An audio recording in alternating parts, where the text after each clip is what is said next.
Caríssimos irmãos e irmãs, também nos radioouvintes e nas redes sociais. Estamos aqui agora na leitura de Josué. Ontem a gente fez aquela leitura belíssima em que Josué relembra todo o processo de escolha do povo de Israel, todos os prodígios que Deus fez. E hoje é o momento em que Josué bota à prova. Não com imposição, mas com liberdade. Diante de tudo, eu e minha casa serviremos ao Senhor. Porque Ele nos tirou lá da terra do Egito, da escravidão. Por gratidão, né? Assim como Jesus nos tirou, ou pelo menos nos deu a capacidade de sair da escravidão do pecado. Expulsou tantas nações, assim como Deus hoje expulsa tantas potestades e demônios que atacam a nossa vida. Hoje a nossa batalha é espiritual, né? O povo disse a Josué, aí Josué disse, sendo assim, disse Josué, tirai do meio de vós os deuses estranhos e inclinai os vossos corações para o Senhor. E o povo disse a Josué, serviremos ao Senhor nosso Deus e seremos obedientes aos seus preceitos. Aqui é interessante. Servir a Deus quer dizer obedecer aos mandamentos de Deus. Não existe um servir a Deus com a sua mentalidade fixa. Todo mundo que está na igreja tem que se converter a cada dia. Quem acha que é violência falar que tem que se converter é porque nunca, na verdade, se abriu ao verdadeiro cristianismo. Nunca abriu o coração ao Espírito. Uma das coisas que eu sempre falo aqui é que daqui 5 anos, estando em Porá ou não, não sei. Mas daqui 5 anos, uma pessoa que não me vê tem obrigação de achar que eu mudei muito. Não porque eu estou falando coisas erradas hoje, mas é porque eu tenho que deixar o Espírito Santo me converter a cada dia. Eu não posso ser o mesmo. É claro, óbvio, que ainda grande parte das minhas ações e palavras tem reflexo da carne. E é claro que essa carne tem que ser morta para que o Espírito fale, né? Então isso faz parte de qualquer processo de um cristão, a conversão. Depois que o povo e Josué disse que servirão ao Senhor, ele pegou uma pedra que servirá de testemunha contra vós, pois ela ouviu todas as palavras que o Senhor vos disse, para que depois não possais renegar o Senhor vosso Deus. E em seguida Josué despediu o povo para que fosse cada um para as suas terras. Ali ele pôs um marco para deixar claro que o povo escolheu o Senhor. E que quem depois fosse contra Deus, teria aquilo como contra-testemunho. Assim como nós, né? Quem casou tem como marco a promessa feita ao padre. Que depois, se não for fiel ao matrimônio, está no adultério ou outras coisas, aquilo vai servir de contra ele no juízo. Ou assim como eu, tenho também um momento que eu deitei no chão e prometi fidelidade até a morte, com várias testemunhas. Se eu não lutar para ser fiel, também aquilo será usado contra mim, com várias testemunhas, né? Ele sim disse que seria fiel. O salmo é um salmo muito interessante, em que se coloca a confiança e a segurança em Deus. Hoje um dos maiores problemas da sociedade é a falta de segurança. Tem se buscado ardentemente o dinheiro, o poder, que são os deuses de hoje, né? Trabalho, sucesso, que colocam entre a pessoa e Deus, não deixa a pessoa rezar. Trabalho é algo magnífico, é onde você pode se santificar. Mas se você idolatra, querendo simplesmente só o dinheiro e sucesso, e em detrimento disso você deixa Deus de lado. Você não tem capacidade de visitar uma igreja para visitar o Santíssimo, as missas, nem dominicais. Não tira um tempo para ler a Bíblia, rezar o terço. E são sinais que você colocou ídolos na sua vida, né? Guardai-me, ó Deus, porque em vós me refugio. Digo ao Senhor, somente vós sois meu Senhor. Ó Senhor, sois minha herança e minha taça. Olha essa frase. Meu destino está seguro em vossas mãos. Meu destino está seguro. A única e verdadeira segurança está em Deus. Uma pessoa, por mais milionária que seja, ela não tem nenhum tipo de capacidade de dar segurança a um filho, por exemplo, que está estudando fora. Aliás, pelo contrário, se descobrirem que o pai é rico, esse filho tem mais chance de ser sequestrado ou roubado, violentado. Já a mãe e o pai, que está de joelho no chão, rezando o terço pela proteção da família, vive essa frase, né? Meu destino está seguro nas mãos de Deus. Claro que não é capaz de tirar o sofrimento, a morte, porque isso faz parte. Mas é capaz de entender o projeto de Deus quando isso acontece. E nós temos um evangelho bem curtinho, direto, forte. Naquele tempo levaram crianças a Jesus, para que impusesse as mãos sobre elas e fizesse uma oração. Os discípulos, porém, as repreendiam. E Jesus disse, deixai as crianças e não as proibais de virem a mim, porque delas é o reino dos céus. E depois de impor as mãos sobre elas, Jesus partiu dali.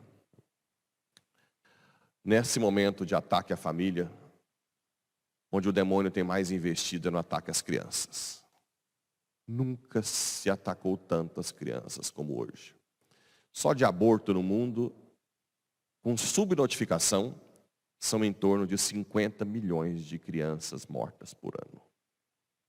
Um verdadeiro holocausto. Um verdadeiro genocídio.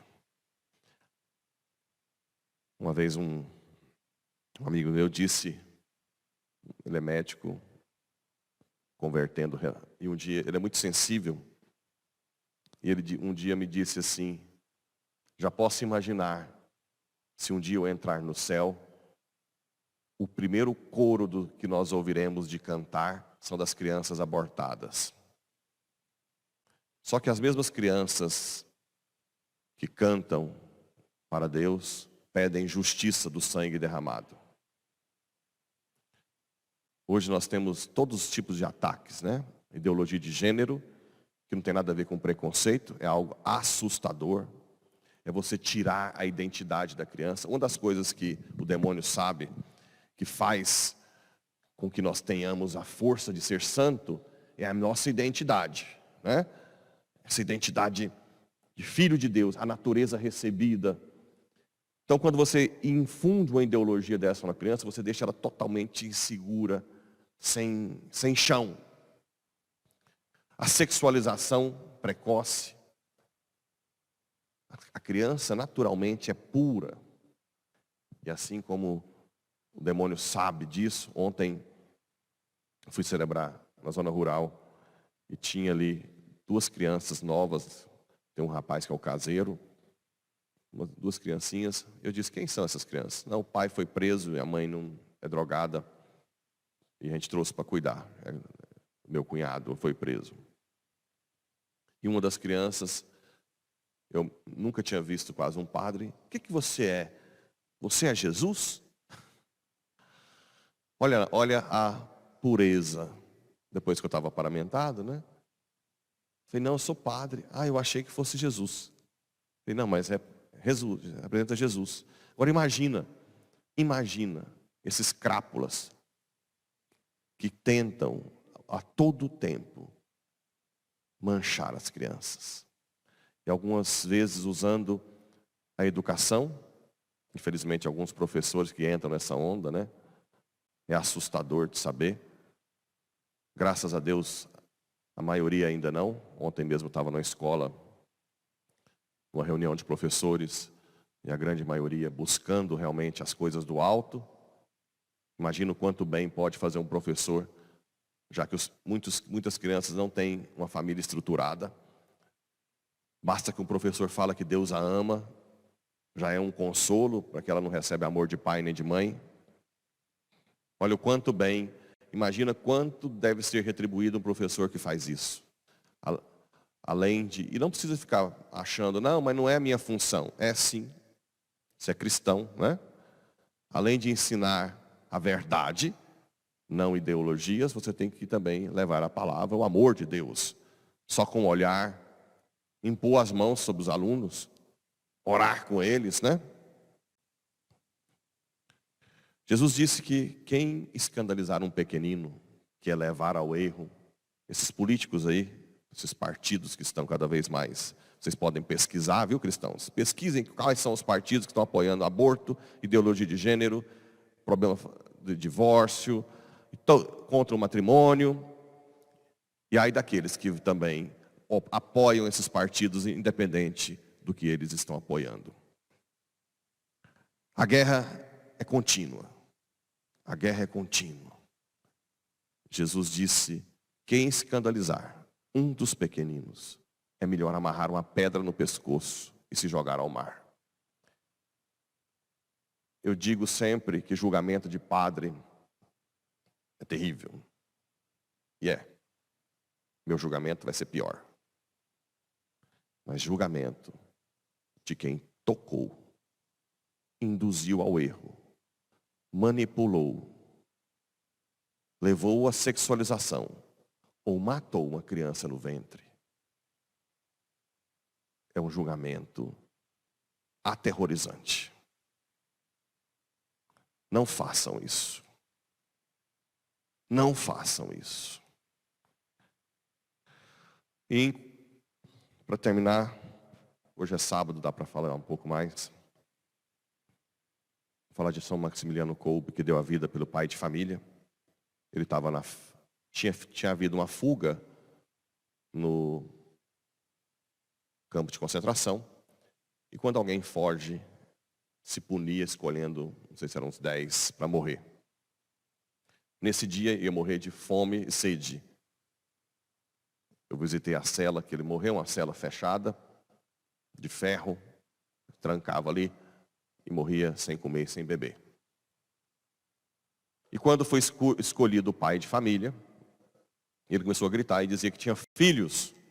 Graças a Deus é um pai de família, né? E aqui vai o recado para os pais também. Eduque os filhos na fé. Não? E quando ele começou a gritar, São Maximiliano Kolbe estava do lado. E deu um passo à frente. Isso para ele, para os soldados, é uma afronta. Quem é você? E quando ele disse, sou sacerdote da Igreja Católica.